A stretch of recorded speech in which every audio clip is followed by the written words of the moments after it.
the report we had yesterday was that the Chief Justice has dismissed, found no prima facie case established against the Electoral Commission chair and the special prosecutor. This followed several petitions that we were told were tabled at the offices of the Chief Justice, in fact, to the presidency and then conveyed to the Chief Justice. Also yesterday, the presidency issued, a statement acknowledging they said no prima facie case that has been established against, these two institutions. Well, in terms of the law, the decision has been publicly taken. Matter finished. Because the process leading up to the decision by the Chief Justice that no prima facie case has been established is lawful. You cannot challenge it on the basis of process or the law. It's finished. It's finished, yeah. What you can do now is to test the quality of the decision. But that can be done only for academic purposes, and purposes of entertainment and education. But as far as the Constitution is concerned, as far as the law is concerned, the Electoral Commissioner, Chairman of the Electoral Commission and her two deputies cannot be removed. And you cannot appeal against the decision of the Chief Justice. Matter is closed. You understand? And this should apply to all Article 146, processes and decisions. So the Chief Justice has decided you cannot contest him. It's the decision. The law is the law, as they say. But I have had the privilege of reading one of the petitions. And I'm still struggling with myself whether to publish it or not to publish it. And it's a 95-page petition. Hey. Thorough. Really thorough. This is the petition which is talking about data breaches and the dangers that the Electoral Commission through its practices subjected citizens to. I mean, very thorough, 95 pages with copious references to practices and documents and so on. And I'm wondering how anybody can decide that a petition like this is frivolous. I just cannot imagine it. One, if you read Article 146 very closely, and I'm happy that Lawyer Mr. Hussein is here, at this point of the determination of whether or not there's a prima facie case, evidence is not required. This is not the period where you examine evidence or examine facts and so on. This is the period where you look at the matter before you and see whether or not what the petitioner is putting forward touches on the crimes prescribed by the Constitution. You understand? Prima facie case, on the face of the facts presented, without going into the evidence, can we now take the next step forward to look at the issues, look at evidence and so on, and determine guilt or not? So the determination of a prima facie case does not establish guilt or innocence. Okay? On the face of the facts available as presented, should we go to the next stage of calling for evidence and looking at the facts? So I am completely shocked. I'm completely shocked by the decision of the Chief Justice. But as it were, that's his decision. And the Constitution empowers him to make a final decision, and he has made a final decision. We have to live with it. The only way in which these matters may be resurrected, and I'm using my words very carefully again, may be resurrected, is if others decide to petition again. Now, if others decide to petition again, will the Chief Justice reasoning leading him to this conclusion change? I don't know. If Anna's petition again, will the petitions come at the time when he is still Chief Justice? Or it will come at the time when he's on leave? Or when he's on retirement? I don't know. But all these are imponderables, as they say. You understand? So, yes, others can petition. But there is no provision for review. Right. No provision for review by the Chief Justice himself or even by the bench. So matter is closed until fresh petitions come up. So this is where we are. What can we do? You see, this is the thing about democracy or bourgeois democracy. Only one person out of a population of 35 million is clothed with the authority of deciding whether or not this case should go forward or not. One person. And you cannot appeal against his decision. You can't do anything. Is this democracy? But that's another matter for another time. But that is what the Constitution prescribes. That when it comes to removal of electoral commissioner or judges of the superior courts and so on, only one person, one person. He may be taking the decision at the time when he has malaria. He may be taking the decision at the time when something has contributed to some imbalance in his system and so on. But his decision is final. That's what the Constitution says. And we all, 35 million people, have to abide by that decision. We have to abide by the decision, whether we like it or not. That is what the law says. Finish. Mr. Land, would you therefore, going forward, the Constitutional Review Committee, they've submitted their report. Maybe perhaps we look at what Mr. Pratt is talking about. A need to review certain aspects, the removal of certain, At all times, this bourgeois, limited bourgeois democratic order, at all times, we will have situations such as this one. It's unavoidable. You can't have a situation where every issue is subjected to a national referendum. Exactly. So there are many times when one single individual is going to decide for all of us, and we have to live with it. But you see, that fundamental principle applies. Right now, the whole world is suffering from a certain one individual who has so much power. He can decide on the stroke of a pen that he's increased tariffs against some countries. No, he is acting illegally. No, He's acting in violation of law.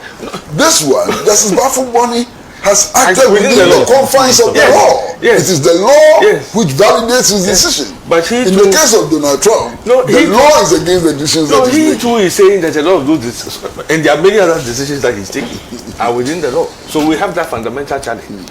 But with respect to the review and all that, from the issue of, from the time petitions came against the Chief Justice and Article 146 and 14, and the various debates we have had along the way, yes, that particular item, provision in the Constitution, there has been a very loud expectation that it should be re-looked at to give more clarity, make things more, because it appears that in spite of all the provisions established in the Constitution, there's still some, because you find people having strong views on opposite sides and it hasn't solved the problem.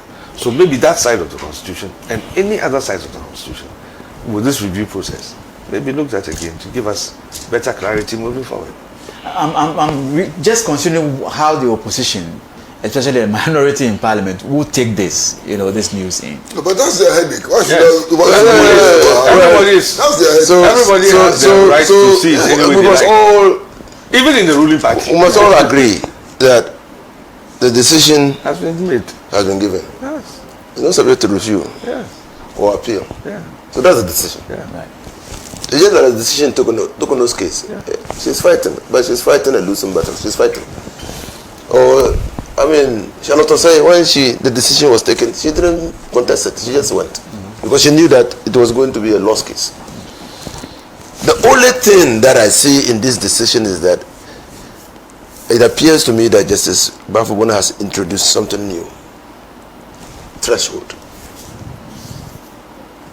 So it will be beneficial for future conversations for him to give an indication of what he means by threshold. He's not allowed to. He's not under any compulsion to do it. It's for this official. Finish. Yeah. So it's finished. What is going to happen? Yeah. And I'm making this prediction boldly. Yeah. In the next week or two, we will see the petitions. Oh, okay.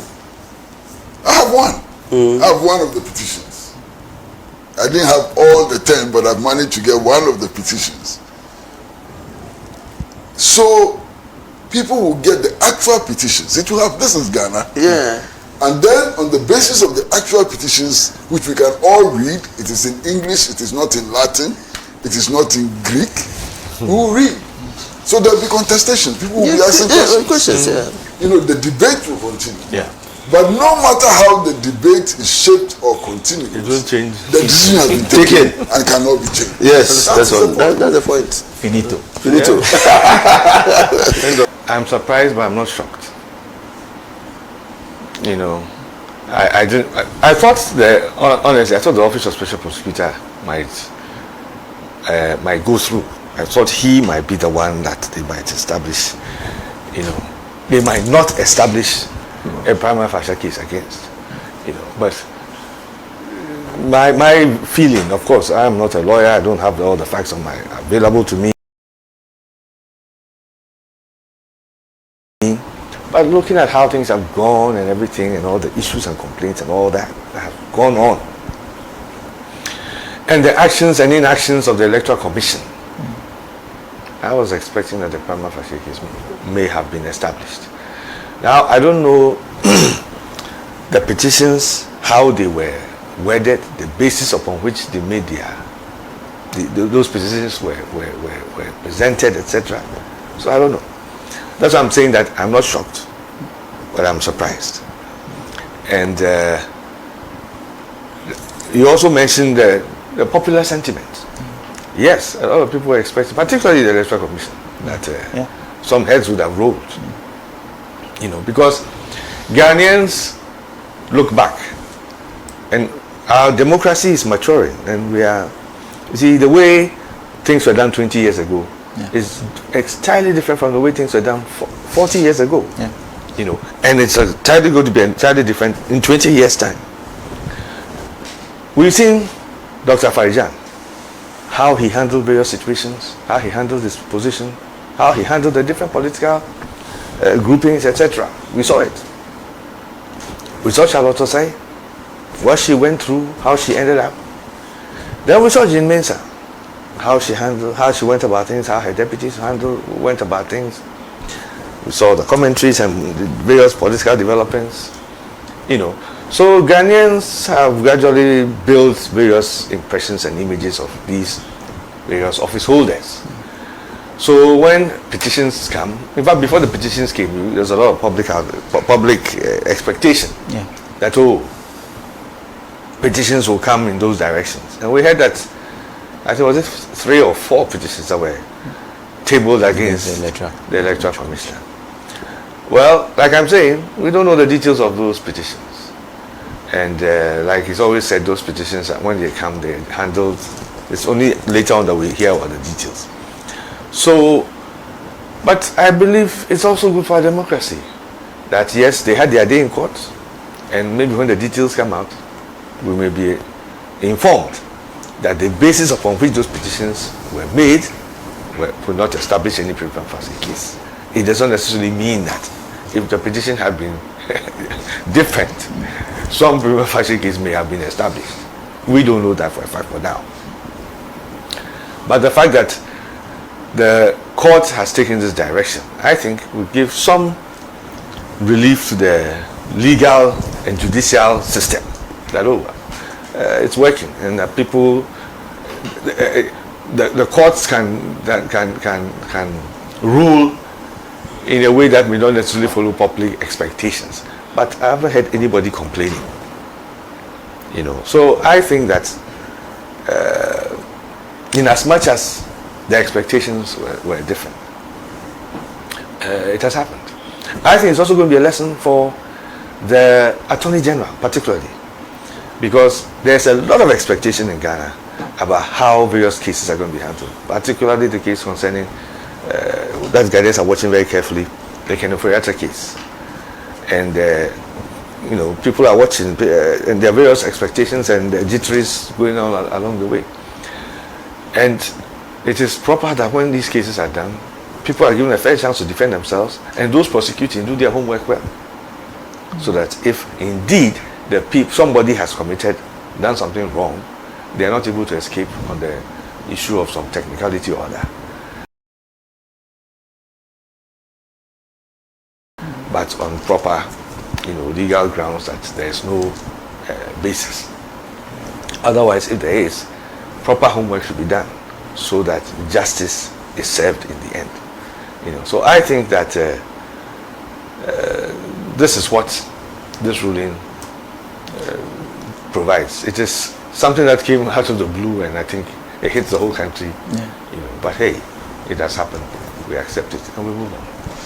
Alhaji, on what basis, you know, someone would argue that, look, the petitions, the judgment, so to speak, that came out of the petitions, you know, the dismissal, is it just got to do with how the petition is framed?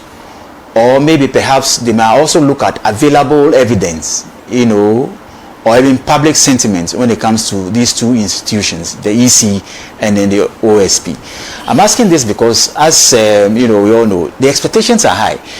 And I've heard from different quarters, even amongst your party membership, who feels that the electoral commissioner then, you know, didn't really help in the electoral process, you know, when it came to these two elections, 2020 and 2024. So on what basis are these petitions, you know, judged? Well, so, I mean, this one is not anybody's personal idiosyncratic view about what should be contained in the petition. It's the Constitution that provides guidance. And so the Constitution, Article 146(1) provides what should go into a petition to remove the Justice of the Superior Court of Judicature or the Chief Justice. And the Chief Justice is the Justice of the Superior Court of Judicature. So from the High Court, Court of Appeal, the Supreme Court.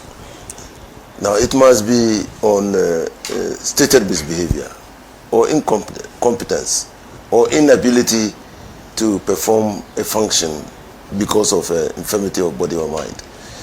And so it's clear. Now, even with the inability to perform because of infirmity of body or mind, if it is a mind, you have to establish a committee of medical team to know whether his mind is still working or not working. And so that's a different matter. But stated misbehavior. I mean, so I'll give you an example. I mean, justices of the Superior Court of Judicature and all justices are supposed to be neutral, non-partisan. So if you, in your village, you chance to see a justice of a Superior Court of Judicature mounting a political platform to campaign for a political party, that's stated misbehavior. Stated, you don't need any other thing. You can remove that justice from the bench on that basis because it's stated misbehavior. Incompetence. He writes a ruling, and when you read the ruling, it doesn't follow any legal or judicial precedent.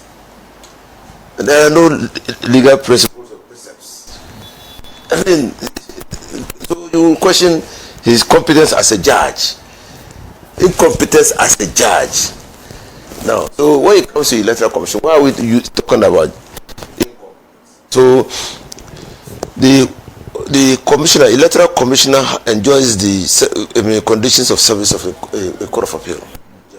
So her removal process must be equal or similar to the removal process of a justice of the court of appeal. So when we talk of incompetence of the electoral commission, it's not incompetence in terms of judgment, but incompetence in the performance of her functions. Okay, or stated misbehavior. So this is what I mean. If you have reasons to believe that the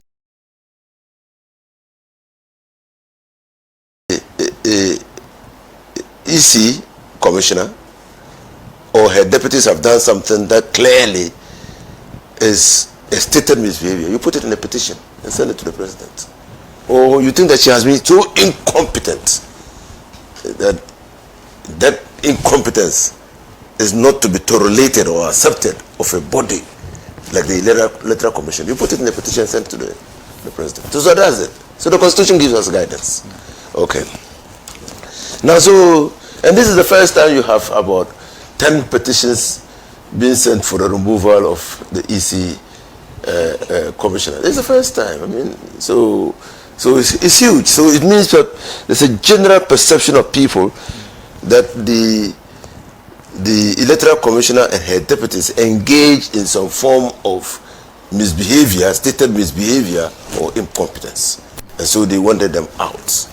And it's a right vested in any Ghanaian to petition for the removal of the EC commissioner and her deputies or the special prosecutor. It's a right. Now, so when the people sent the, and I agree, I'm shocked at the decision because when you look at that, the decision of Justice Baffoe against earlier decisions, you find it difficult to rationalize his decision. And let's give you one example. The Constitution again gives the EC the power to create constituencies. But in the creation of the constituencies, there are certain procedures to be followed. The constituency must be created before the next election. Because if the constituency is created now, the people they cannot be represented. Okay?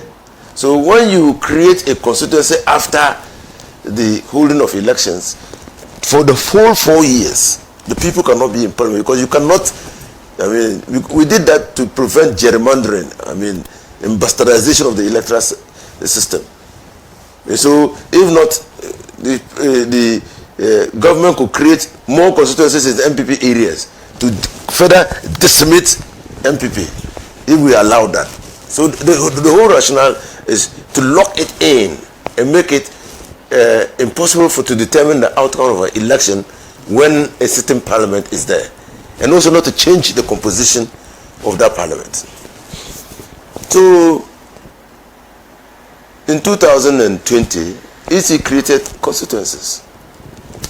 Created who? Hohoy. Okay, and in the creation of Hohoy, it left 4 communities. 4 communities. Sar, Apafo, Lolobi, and Lipe. Left them. Now, I was in Parliament. The EC Electoral Commissioner came to Parliament. The late MP of Hohoy drew the attention of the EC Commissioner in Parliament that the description of the Hohoy constituency seemed to exclude 4 communities. And if that was not rectified, the 4 communities would not be represented in Parliament. So it was not something that was not brought to her attention. It was brought to her attention. Now, somehow, for 4 good years, the people of Santrofi and Apafo, Lobi and Dikwe were not represented in Parliament. Look at what the Chief Justice says. Oh, you don't want me to read the Chief Justice's report? It says, while the allegations raise serious constitutional and administrative questions, they do not on their face meet the threshold required for a prima facie determination of stated misbehavior or incompetence, warranting that a committee be set up to inquire into the petition. So Chief Justice says that, well, such constitutional breaches or administrative breaches are so serious. Okay? But that on the face of it. So that's where I disagree. Do you need intentionality? Do you need to prove intentions when you are breaching the constitution. You need to prove the fact that a constitutional provision that has been breached. And whatever motivated move that person to breach the constitution, it's a secondary matter. The constitution has been breached. And you can't use intention to obviate the requirement of the law to question the competence of that person, because it's a constitution. The constitution says you must do it this way. If you don't do it that way, you are incompetent. And it's not that the constitution is some locked book somewhere that you always have to go. Everybody has a copy. Everybody has a copy. All this must be. So then the Chief Justice says, no, it's not that weighty. For now, we now know that there are some constitutional provisions, the breach of which are not weighty to require inquiry. So this is a problem. This is a problem, and it has thrown almost all constitutional lawyers, and lawyers in particular, into confusion. Because you look at Charlotte Otchere, it was not a constitutional breach. It's an alleged procurement law breach, statutory breach. That was weighty enough to require the setting up of an investigative body for her removal. It was not constitutional. Look at even the recent Supreme Court judge. It was not a constitutional breach. It was an administrative breach. That she used public resources to buy a ticket for the husband and the daughter. It's administrative breach. That was weighty enough to cause her removal. The Supreme Court is not saying, Justice Baffoe is not saying that for some trophy, Akwafu, Lolobi, and Likwe, even though they were not represented in Parliament, the breach by the Electoral Commission was not serious. Was serious but not weighty. And so he doesn't find a proper fashion. So what do I say? I say that probably we're dealing with a Chief Justice who is an institutionalist. So everybody comes to the bench with his own personal idiosyncrasies. So for Akufo, did not see any